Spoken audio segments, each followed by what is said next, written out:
This is a chapter review for Vinland Saga, chapter 212, Thousand Year Voyage, part 21. Last chapter, we had the Norse side of our conflict finally come together with Einar's return to the village to agree on war. They discussed Thorfinn's proposal and hopes for them to retreat and evacuate Vinland as soon as possible. But, of course, logistically, this is a difficult task. And with the attack already starting, yes, they are in a very difficult position. But with Einar taking lead and in a way agreeing with Ivar for once, they have chosen to fight to defend their home. So, for this chapter, I expected perspective to jump back to Thorfinn and Hild. We've been kind of in this back and forth since Thorfinn and Einar separated into separate groups, and I fully expected that after this jump in time to Einar arriving at the village in the morning, we would now return to Thorfinn's perspective and see where he is at after the night has passed. I expected that because we did this time skip that Polmuk absolutely had helped Thorfinn.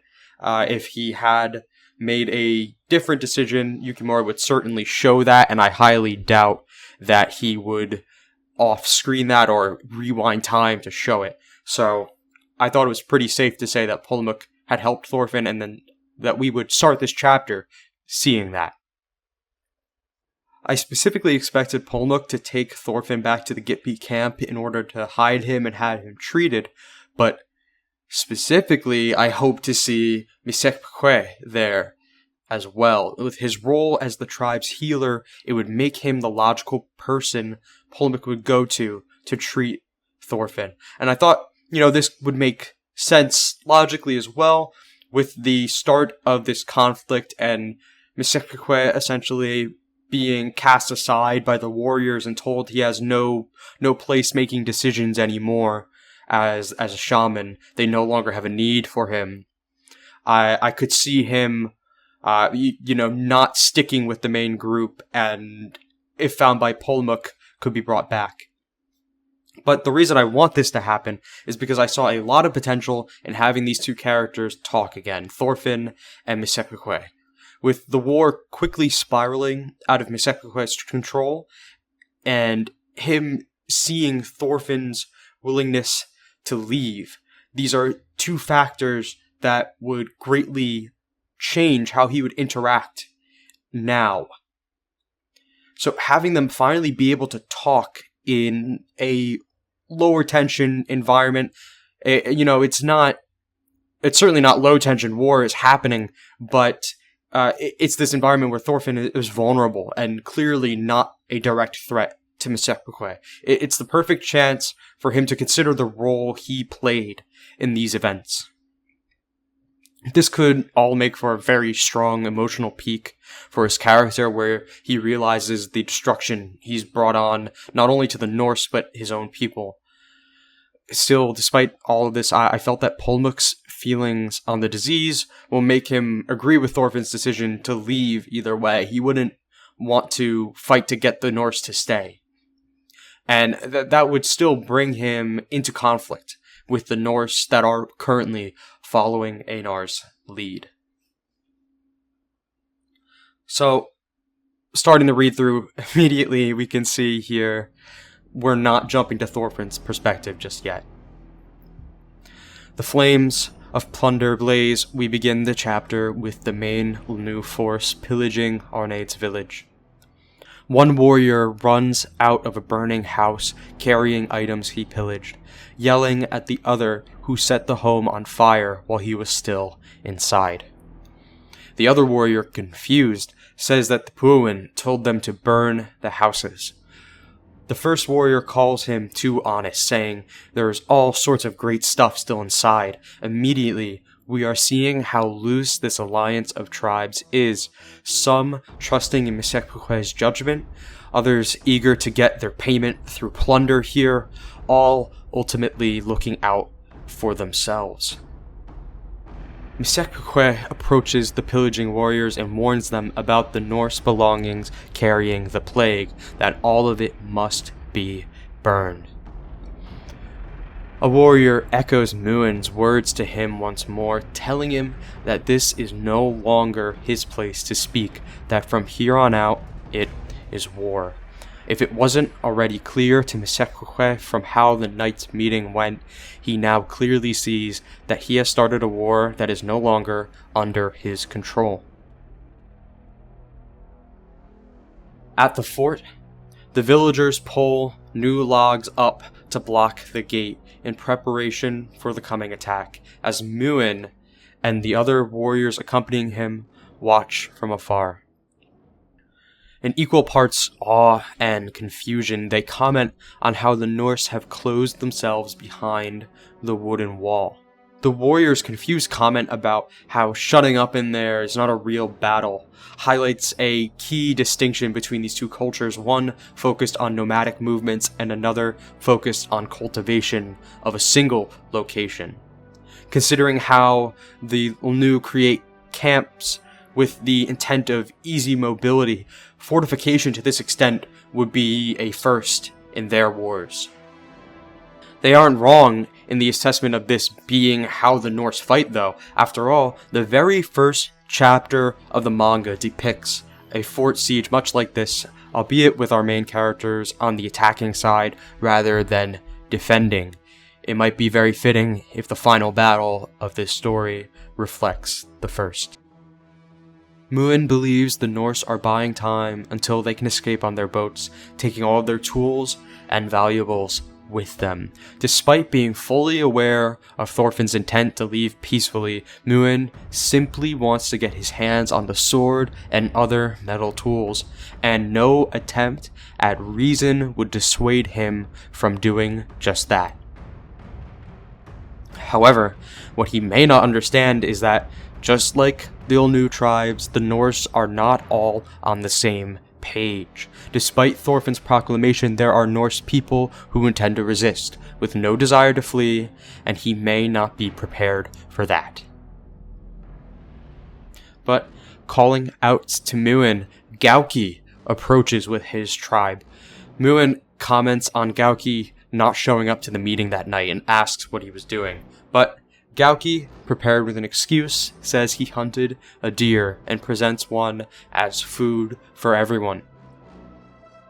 Mqwa takes this as a simple misjudgment from Gawyi, saying that they will only need this day to exterminate the Nords, that his concerns about food are not needed. Gawyi, clearly annoyed at this scolding, remains silent, as Mqwa instructs a group of warriors to use canoes to attack the escaping boats, while the rest work on destroying the wall. Here we again see the looseness of the tribe's alliance, amplified by Gawyi's decision here to act on his own. Rather than immediately making his attack known to the main force and grab at power, Gawyi has chosen to hide the sword and secure his position as its holder. This also puts into perspective why Gawyi chose not to fight Cordelia and ultimately was chased off by the other Norsemen. Despite his confidence in his ability to claim the sword on his own, Gawyi is smart enough to know that he cannot carelessly return to the main force after acting out of turn. If he were to show the sword now, it would only put a target on his back, as the other tribes would not simply allow him to keep that power to himself. Furthermore, if he were to return with casualties, he would not be able to use this excuse of the deer hunt without raising suspicion. That is why we saw him be very careful with the fights he took, backing away from Cordelia when he felt she had become too dangerous, and only taking on Ivar's group through a trap rather than a direct skirmish. Ultimately, once the risk of casualties he would not be able to explain away with this deer hunt became too high, Gawyi just elected to retreat with his prize. This reminds me a lot of why Floki hired Askeladd to kill Thors, for a very similar reason. He was not willing to risk casualties that he could not explain to the Jomsviking chief. Here, Gawyi has made a similar play for power.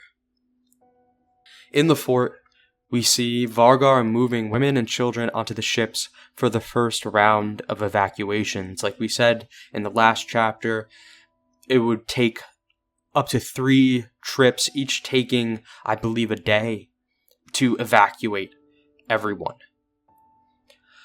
Despite Einar and Ivar's proclamations of war, though, Vargar has continued with the evacuation plan. Of course, the women and children would not be expected by the men to be of any help in this battle anyways, so those who have chosen to fight wouldn't really have a reason to dispute this, so it makes sense that this first phase of the evacuation is starting either way. Cordelia tries to convince Gudrid to board for evacuation with her family, but she refuses to leave before Thorfinn comes back. Cordelia insists that Gudrid needs to take care of the children, that she can't keep them with her on a battlefield. Gudrid looks down at her newborn child, hesitant, but knowing what is right. Again, Cordelia insists, correctly saying that it is what Thorfinn would want. Putting Karli and Mama on the ship as well, Cordelia tells him to take care of his brother and mother. Karli asks her if she is going to fight, to which Cordelia responds, "I have no choice."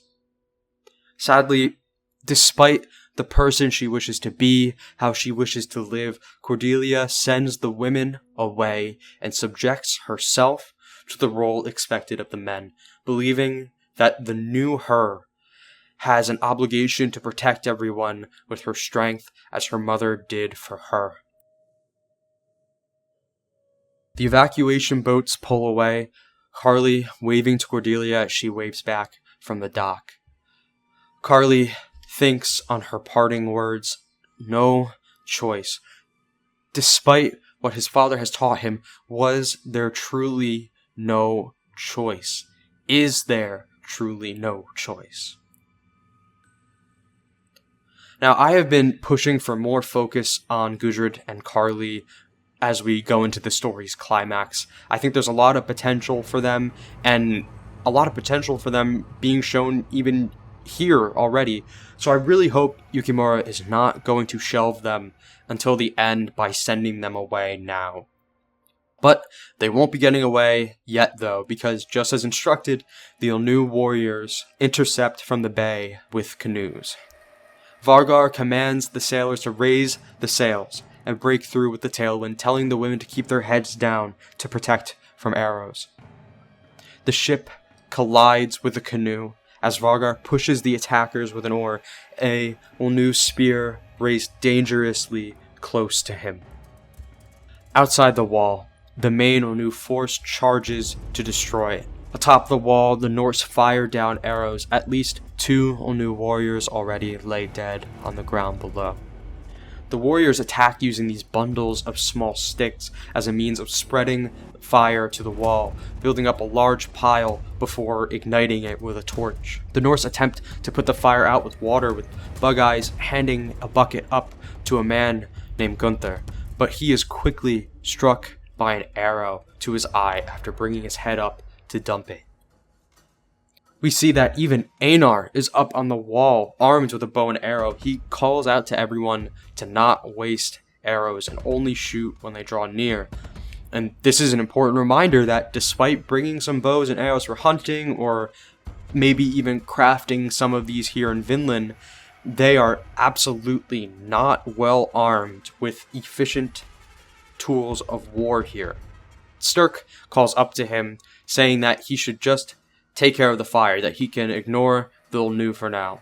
Now, I would expect that Einar's first kill in battle would be a significant moment that Yukimura would want to give focus to, so I would assume that that has not happened yet. He's warning everyone not to waste arrows. We see he has one knocked, but it doesn't look like he's shooting yet. I think this is Yukimura kind of stalling Einar's violence for a bit.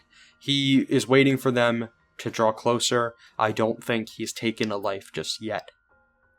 But from the seaside, Uggi calls out to Ivar that more canoes are coming.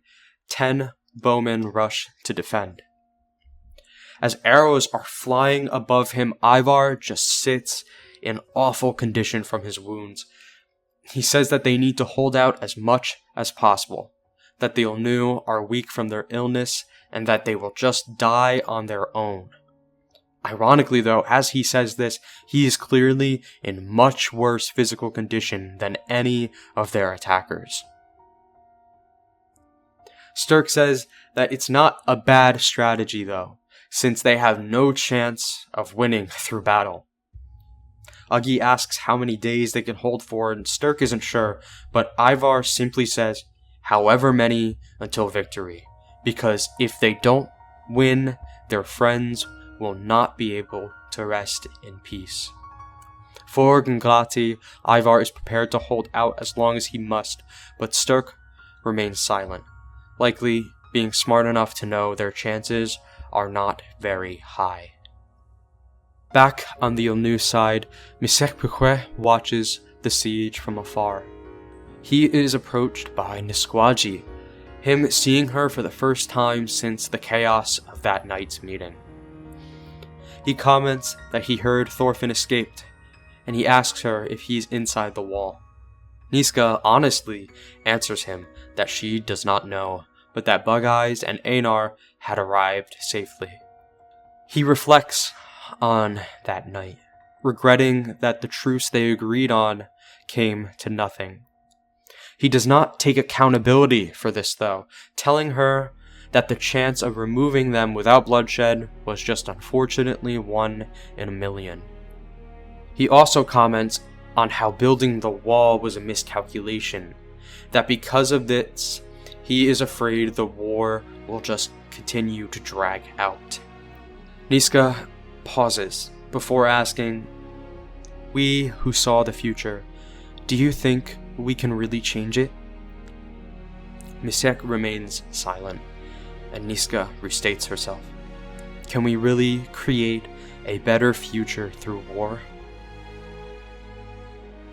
He responds, "It has already been decided. The Onu and the Nords cannot coexist.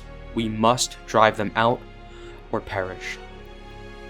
She continues, "Even if today we drive the Nords out, they will certainly return to this island again. Will we go to war each time?" He responds, "We will go to war each time. We have no choice." Niska focuses on these last words. We have no choice. Is that truly the case? From behind them, Polmuk approaches and delivers a counter-argument. He says, "Puawin, you see nothing but bad futures. Have your arts never shown you a single good future? If that's the case, maybe it's in your nature to only look at the bad things?"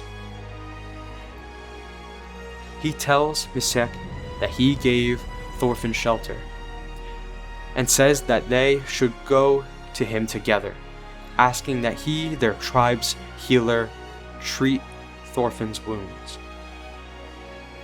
Now, as he begins to regret the outcome unfolding before him, Mqwa is asked to decide the future of the man he believed to be his enemy.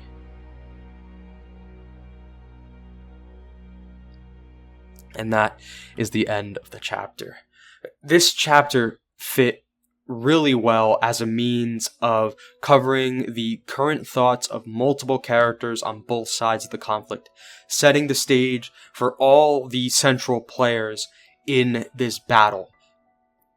No specific moments stuck out to me here as like the centerpiece of the chapter. I feel like with a lot of chapters, we have that one key moment, that we come back to and we really dig into because it is kind of the point of the chapter, right? Instead, Yukimura chose here to focus heavily on dialogue that ponders on the core themes of the arc, with perspectives paralleling and contrasting across both sides around the central idea of why they choose to fight and whether or not they truly have no choice. Kind people who hate war, like Cordelia and Einar, feel they have no choice but to fight in order to protect what they care about. And fearful and distrusting people like Mqwa, who hate war all the same but feel they must fight to prevent the future they dread. So much so that despite their regrets at this outcome, they remain steadfast that they would choose to fight again in the future. And wounded people, like Ivar, they feel they must fight until certain victory to make up for the losses they have suffered, to make sure it cannot happen to them again. And even people like Mqwa and Gawyi, who have no qualms with this war, ultimately still all the same feel they must fight in order to maintain power and control among these tribes that we see are very tenuously aligned. And all of this culminates with Polmuk at the end of the chapter, arriving to deliver the counterpoint to this pessimistic outlook. If you only see bad futures, maybe you are only looking at the bad things. This, of course, applies literally to Mqwa and his future sight ritual, despite the vision being used as a means of showing the reader imagery we know is true. What we saw was ultimately a product of Mqwa's existing anxieties and his fearful outlook on interactions with the Norse. This future he saw was also far, far in the future beyond what any of these characters will live to see, making its truth really a non-factor in the narrative, and functionally making it just as impactful as any false imagery, as long as it reinforces his fears. This was a point I focused on a lot when explaining why the vision was used very well in the story, and why it still remains grounded despite the fact that we know that it is showing us a true future. But that truth is only relevant to us because it is our past. So I'm just very happy to see Polmuk address it directly here, regardless of the truth of it. If you're only seeing bad futures, maybe you're only looking at the bad things. But outside of the context of the literal future sight ritual we had, this is also being posed by Yukimura as a response to all of these characters and their feelings on having no choice but to fight. Because this war would stop if everyone simply chose not to fight it anymore. Which, duh, but easier said than done. But that is a choice all could make, but none feel they can. Because that relies on having faith in others to join you in that choice. This all wraps back around to the idea of the most dangerous man that Yukimura introduced at the beginning of the arc. This person who chooses war for the sake of peace.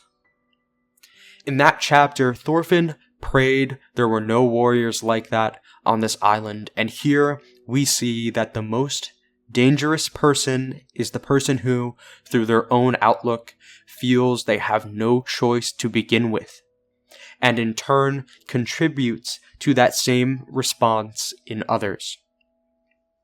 This is a core human flaw at the center of the cycle of violence, one that cannot be run from and cannot be counteracted by a single individual like Thorfinn. However, this does not mean that the individual should accept this negative outlook and only look at the bad things, because that means only ever seeing and thus creating bad futures. So, if every individual here followed that perspective from the start, or even simply started following that now, would there really be a war? Would there really be no choice? So, overall thoughts, this chapter, it wasn't a big highlight for me on first read, but I have really enjoyed analyzing it and talking about it and reading through it again. It felt like a natural low in the narrative, though. And this is not saying this chapter is bad. Every narrative needs to have the natural highs and lows of the narrative flow before it can rise again. It needs to go lower. So this chapter just focused on covering a lot of positions without a single point of impact, while still using this opportunity to make an important thematic point that ties the whole chapter neatly together with Polmuk's arrival and words at the end. Unfortunately, I felt this made for some dialogue that, personally, felt a little bit stilted at some points, as well as no standout panels drawn with the intent of leaving a major emotional impact. If you go through this, you'll see some good character art, but there's a lot of scenes that are just kind of background characters with not a lot of detail, or characters talking but no emotion that's really trying to be captured and conveyed and amplified by really focused art. This chapter was just kind of a flow of setup and dialogue to get you thinking, and it really did get me thinking. And I just feel the central idea this all builds towards just more than makes up for these flaws, leaving this as just a setup chapter that still carries weight on its own. Now, next chapter, predictions. So, despite my prediction of this chapter returning to Thorfinn's perspective, with Mqwa being brought to heal him, technically not happening here, the end of this chapter has essentially confirmed it will likely be next chapter instead, so I'm still taking some points on that. I already went over these predictions at the start of the video. Essentially, I saw this as an opportunity to have these two characters communicate openly with each other for the first time, something we only really got a glimpse of during the night's meeting. But of course, that meeting was kind of clouded by Mqwa's assumptions. You could see whenever Thorfinn said something pretty agreeable and reasonable, and he listened and said, "Okay, I'll leave," Mqwa was just utterly shocked, because he went into this with this idea of who he was about to deal with, that this person was his enemy. And now I think it's finally an opportunity to truly just talk. So now that Mqwa in this chapter has begun voicing regrets at the failed truce without fully grasping his role and why it came to that, this first meeting with Thorfinn, without the pretenses of them being enemies, could be what brings him to understand his mistakes in full. By talking to Thorfinn, helping him in this vulnerable state, and likely learning from Polmuk that he only ended up like this because of his refusal to kill his attackers, Mqwa should finally realize what simply talking to Thorfinn from the start could have prevented. And I expect this to be a very important emotional climax of the arc, something akin to Olmar finally admitting his cowardice at the end of the slave arc. I think it could be something really big and impactful like that. I also want to throw out there, too, that Yukimura has kind of made a point to still have Mqwa call Thorfinn Thorfy, because it's the only name he knows him by. And it's a constant reminder throughout all of these conversations and assumptions about Thorfinn, how little he really knows about Thorfinn, considering this was a nickname given to him out of endearment from his new friends.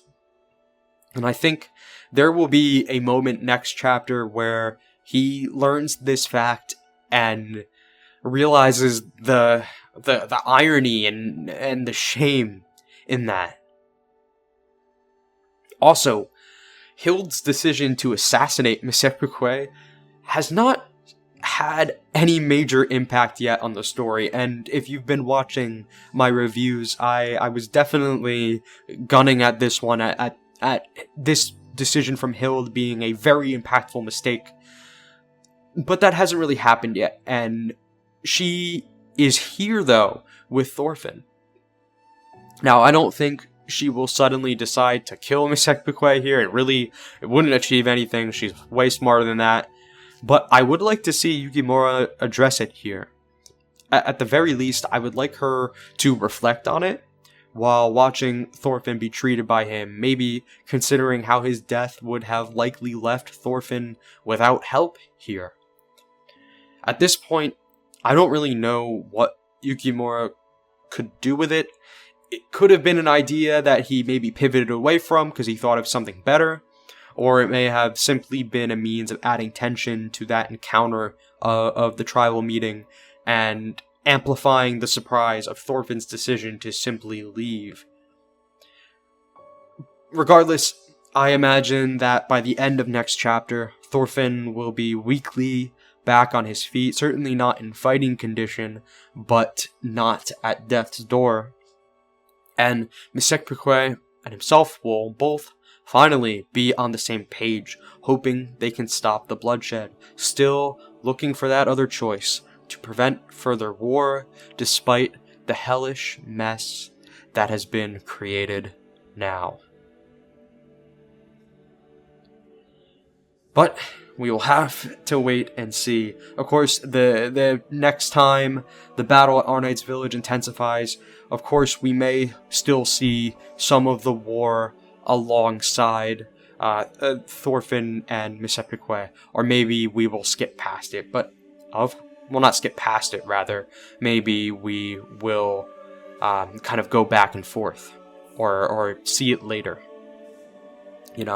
So it may not be in the next chapter, but of course, editor's note cannot be trusted.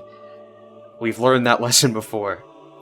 So we'll have to wait and see next month if I'm on the money, or if I have to wait a little bit longer to see this scene, because I'm really, really excited for it, and what will likely come after. So, thank you for watching, and I will see you all next time. Bye.